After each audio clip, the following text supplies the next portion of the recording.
Based on some feedback I've gotten on the channel, I wanted to talk briefly about the power of identity. There weren't any direct questions about it, but I found myself in responding to some of the comments and questions feeling that there was a commonality between various viewpoints that I was picking up on in some of the viewers around identity that I thought I should speak to. And part of this is also work on myself for to be more vulnerable and honest and try to be as authentic as I can here. And well, first of all, let me just say I'm Roach, Mark Roach, and I'm created this Transcendent Channel primarily as a way to work with other people who were also dealing with recovering from childhood trauma, call it complex PTSD, or maybe just feeling like you've been run over by life and were drawn to looking for other alternative viewpoints than you're finding were naturally occurring in your own environment here. That's the beauty of what we can do with YouTube. So hopefully what I say today can be of encouragement and spawn not you, but in you a zest to go deeper and to explore your inner life more, as I've had to do in my life. Well, around identity, let me just start. Early on, my father was in law enforcement. He was a really smart detective, and then he became a student and got several advanced degrees, all while I was a very young kid. And I can remember as a kid thinking my father was, I kind of compared my dad to other kids' dads. And maybe that was part of the 60s. I'm not sure how much of a factor that is today, but I remember that was an identity for me early on, was identifying with who my parents were. And then I remember forming an identity basically on how others were perceiving me in school.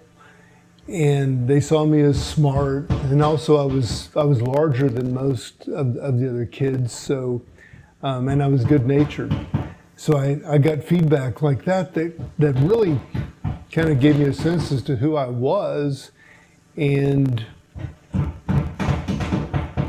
I also remember being encouraged to explore music or athletics, and kind of there was a decision point at one point in my life as to whether I would choose one or the other, because my parents only had so much time and we had a limited budget. So I chose athletics, probably more for the false personality or for this prideful thing, because that's where I could put on a show.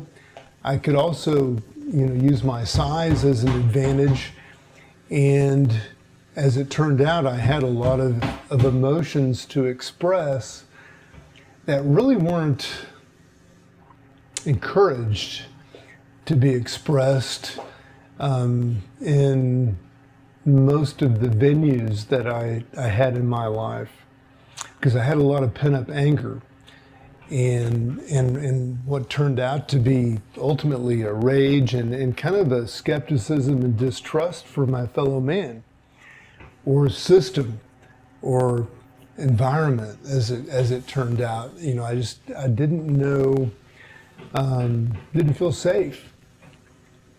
So I had an identity that formed in maybe elementary school that kind of carried me through high school, and it was around athletics and being a smart student and being a leader. And I think the most relevant thing to bring up here for for fellow viewers is that, this was an identity that was deeply rooted in my behavior, or drove my behavior every day, and it was very extreme. And so I had to excel in athletics, I had to excel in school, and I also had to excel in leadership. And, in the middle of this, there was, a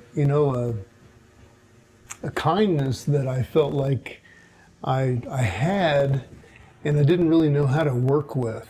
And I felt vulnerable, and kids picked on me, and I didn't really know how to respond. And there are also some periods of time that I felt like, looking back, that I was also dealing with some abilities that I had in picking up vibes from people. Some might call it psychic, or being in tune with my emotions in ways that I had no structure around me to help me kind of hold my hand and to develop that further. So that's why athletics became the outlet for a lot of my focus, identity, and self-expression.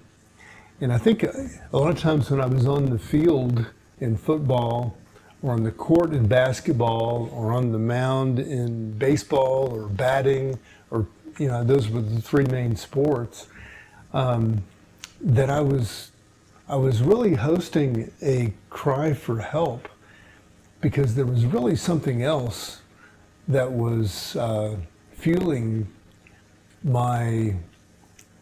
a need to express myself.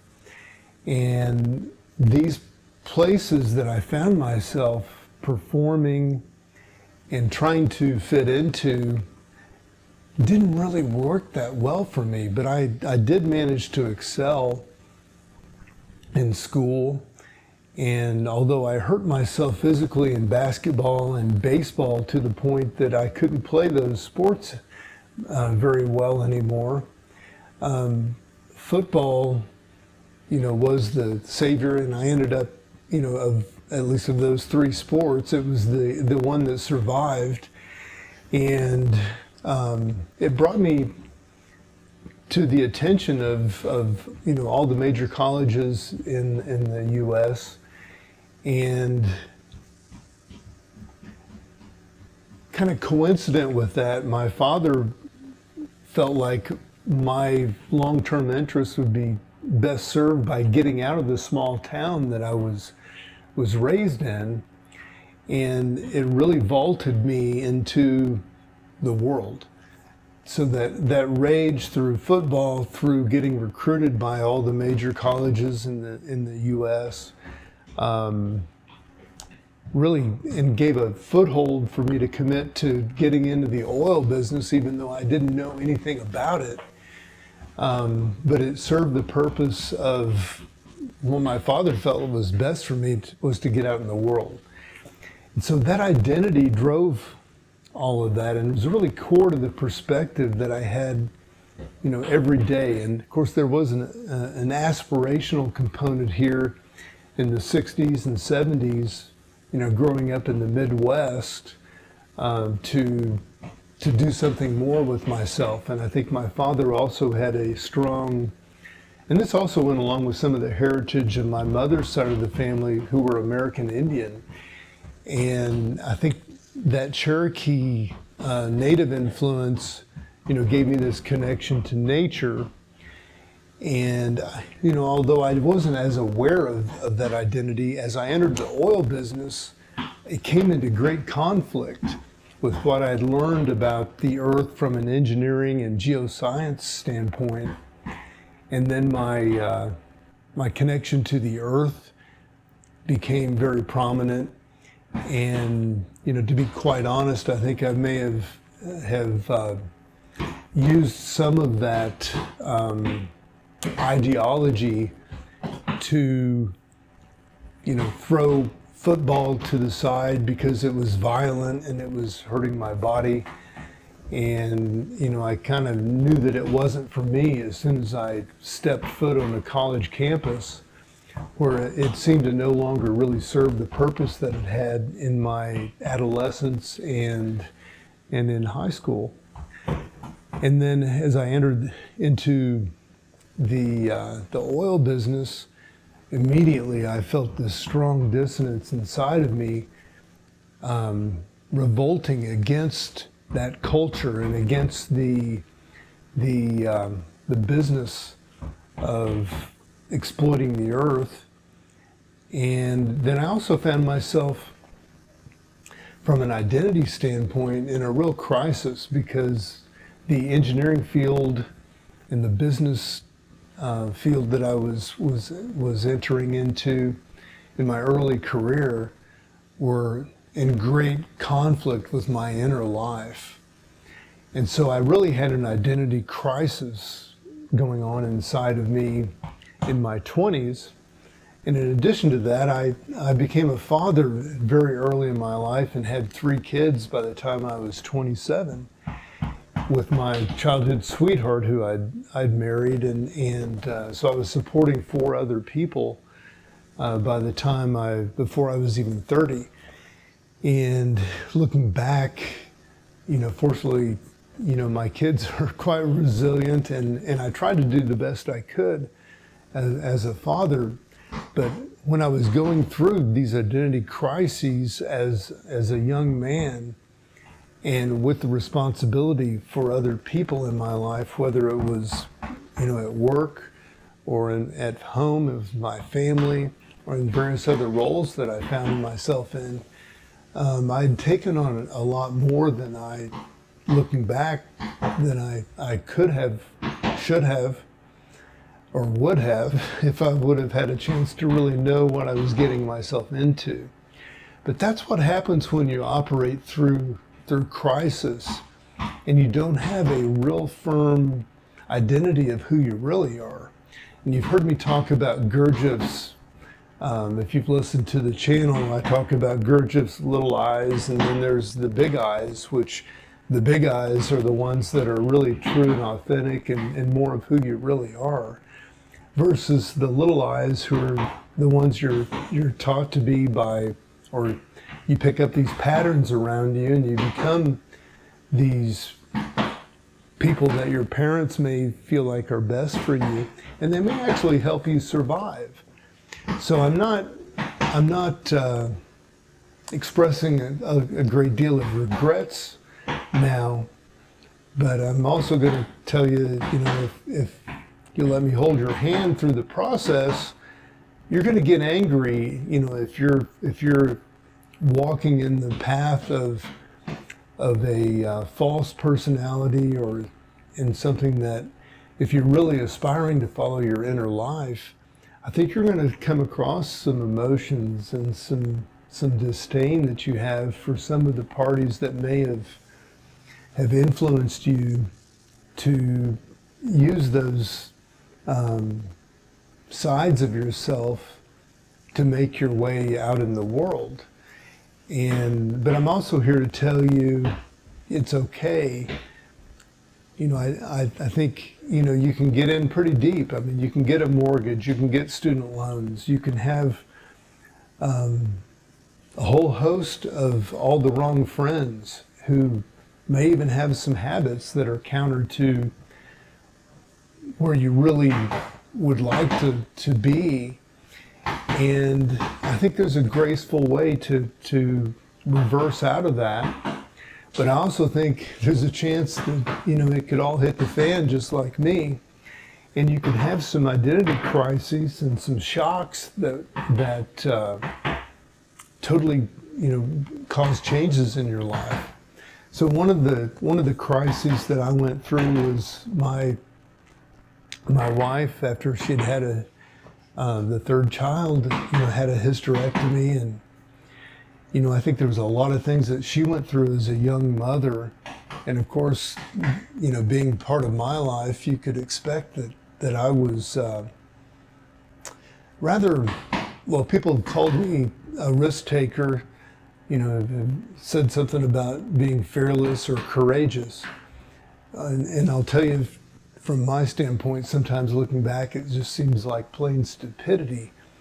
But whatever label you want to put on it, it was far from being a normal, predictable life, because I really was following this inner life that I was trying to understand what path it wanted me to be on. So I knew that I loved this lady and I loved my children.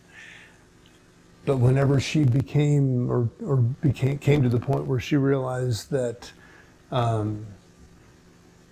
she wanted to go a different way, primarily, she was not feeling that she was fully heterosexual, that posed some real challenges for me and actually caused an identity crisis at some level. Although I never really doubted my own sexuality, when you deal with that, and you also watch, really, I think for me the strongest factor here was, I felt like God was behind family. And I remember saying to myself, how could this happen to me? How could this happen? I thought family was holy, and that it had an untouchable element to it in our society. There was another crisis that I encountered when I was in my early 40s, maybe 41, and I was playing basketball, pretty heavily competitive basketball, and I fell, and my patellar tendon ruptured from my kneecap. And it was probably a 4 to 6 month recovery from this after I went through the surgery and rehab. But I went through this euphoria whenever this happened to me, that I was finally released from being the jock or being the athlete that was so strongly rooted in my identity as to who I was. It felt like a gift. And I know that may sound crazy to some of you, but for me to have a chance to be free of something, it was kind of a monkey on my back since I was around 5 or 7, somewhere around 5 or 7, it was where this athleticism identity seemed to be a little more than I really could handle. And it had been a monkey on my back, and it felt great to finally get relief from that, from the universe, as it just destroyed my ability to function. I couldn't even walk for a period of time without crutches. So that was a strong factor. And then at another point in my life, I remember dealing with the family, the loss of my family. And I'll tell you, I've had this pattern several times in my life where I found myself going outside and just laying down on the earth with my arms spread wide open and just breathing and feeling the earth beneath me as I just really let go and fell into a state of kind of the abyss. And that's a comforting place for me to go now, but I can remember trembling whenever I was letting go of some of the patterns, some of maybe the